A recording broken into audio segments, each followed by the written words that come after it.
আমি দিনে ফেরার পর দিনের উপর অটল থাকার জন্য বিয়ে করি, কিন্তু দীর্ঘদিন ধরে লক্ষ্য করলাম আমি আরো দিন থেকে দূরে সরে যাচ্ছি। অনেক সময় ফরজ আমারও নষ্ট হয়ে যায়, এমন হওয়াতে মানসিকভাবে দিন দিন ভেঙে পড়তেছে। হ্যাঁ, বিয়ের পরে যে তার আশাটা, বিয়ের পরে কিন্তু সরকার আরো বেশি ডিস্টার্ব করে।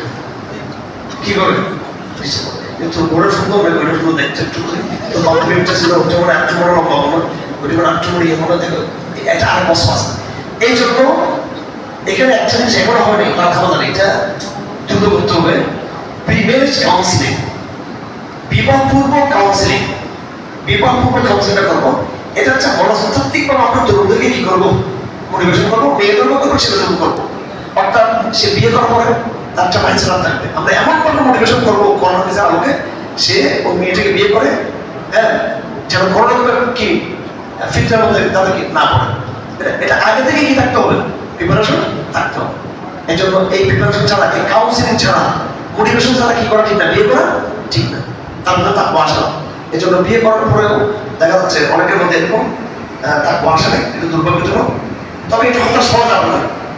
শয়তান তো মানুষের কাছে লেগে থাকে, শয়তান মানুষের কাছে লেগে থাকে।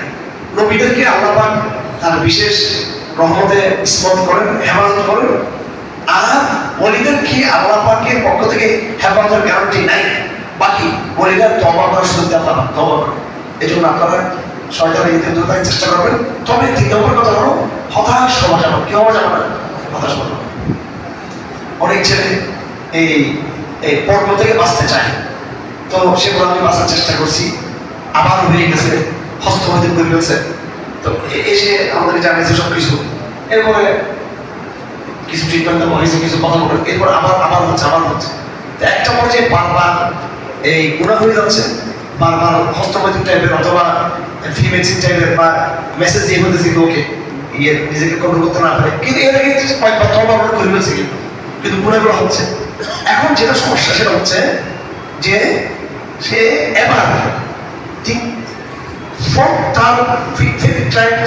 টার্মে ষষ্ঠবার, সপ্তমবার, অষ্টমবার, দশমবার গিয়ে এবার সে নিজের ব্যাপারে হতাশ হয়ে গেছে। কোনো থেকে বাঁচা সম্ভব না, আর আল্লাহ করবে না, করবে না, আমাকে বাদ দেয় খবরটা। এটা কিন্তু কি হওয়া যাবে না। যতবার গুণা করে, ততবার তওবা করে ফিরে আসে, তওবা করে ফিরে আসে।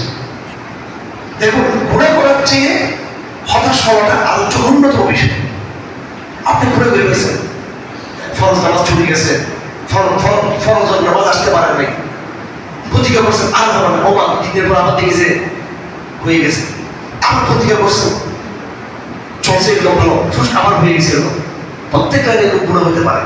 হ্যাঁ, আর্থিক কেলেঙ্কারি হতে পারে, নামাজের গাফিলতি হতে পারে, ইত্যাদি ইত্যাদি হতে পারে।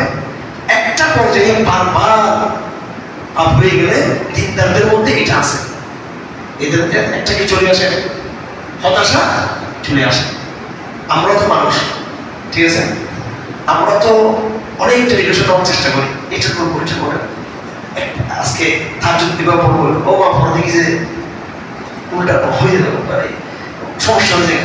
তখন একটা হতাশা চলে আসে আমাদের মধ্যে, কোরআন শরীফ বাস্তব এক কথা দিলে বেঁচে দিনে ইয়াল্লাহ এটা করলাম, বিস্পকটা ছুড়ে গেল। এটা দ্রুত ছেড়ে নিতে হবে, হতাশা হওয়া যাবে না। আমল না করা এটা হচ্ছে কবিরা গুনাহ। আর আমাকে মনে হয় আল্লাহ মাফ করবে না, আমার দ্বারা কিছু হবে না, এটা হচ্ছে কুফর। এটা কিন্তু কি, এই জন্য পাপ থেকে বাঁচার দরকার। বাঁচতে না পেরে আবার কুফরি করলে সেটা কি হয়ে যাবে, আরে গুনাহ হয়ে যাবে। অলওয়েজ আমরা ইস্তেগফার থাকি, ঠিক আছে, আস্তাগফিরুল্লাহ ওয়া আতুবু ইলাইহি, আস্তাগফিরুল্লাহ ওয়া আতুবু ইলাইহি। নিজেকে আল্লাহর কাছে বারবার হাজির করি, সকাল বিকেল হাজির করি, সকাল বিকেল হাজির করি। প্রতিদিন গুনাহ হচ্ছে, প্রতিদিন আল্লাহর কাছে যাবো, ঠিক আছে, প্রতিদিন গুনাহ হচ্ছে, প্রতিদিন রবকে রাখবো।